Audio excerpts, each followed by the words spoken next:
नमस्ते।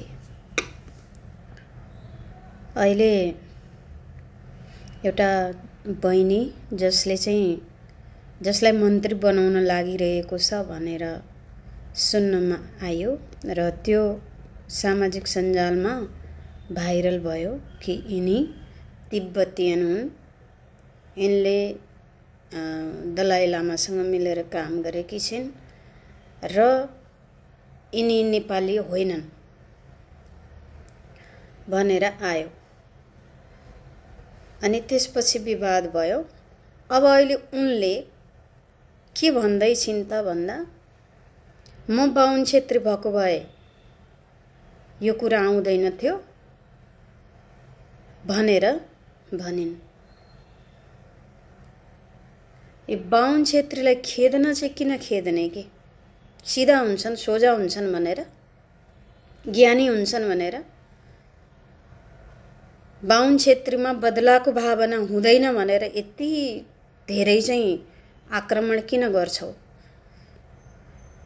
हो, बाहुन क्षेत्रीलाई प्रयोग गरे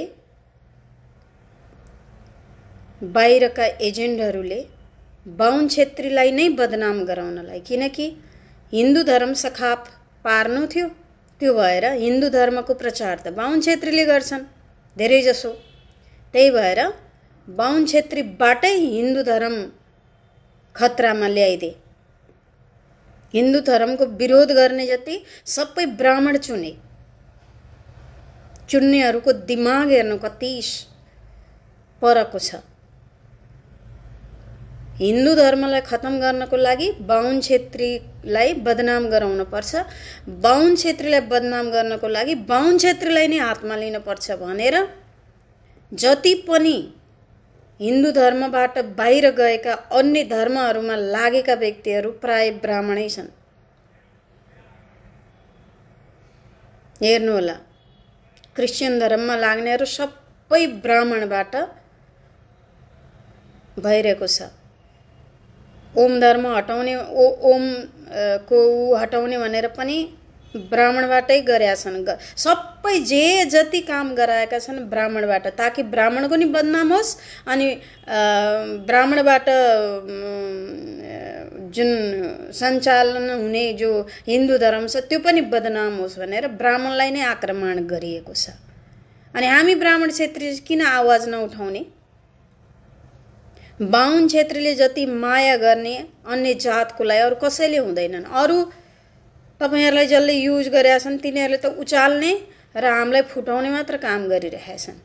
त्यही भएर म यो बाहुन क्षेत्री भए मलाई कोटा हुन्थ्यो नहुन्थ्यो भन्ने कुरा गर्नुहुन्छ नि, त्यो तपाईहरुको पागलपन हो। अरूले भुट्या हो तपाईहरुलाई, तपाईको दिमाग भुट्या हो। तपाईको दिल दिमागमा सबै त्यस्तै भ्रमित कुराहरू छरिदिएको छ। त्यही भएर म ब्राह्मण क्षेत्री समुदायलाई पनि भन्न सक्छु, यति अत्याचार यति अपमान गर्न नदिनु होला। किनकि बाहुन क्षेत्रीको कहीँ पनि गल्ती छैन, कतैबाट पनि गल्ती छैन।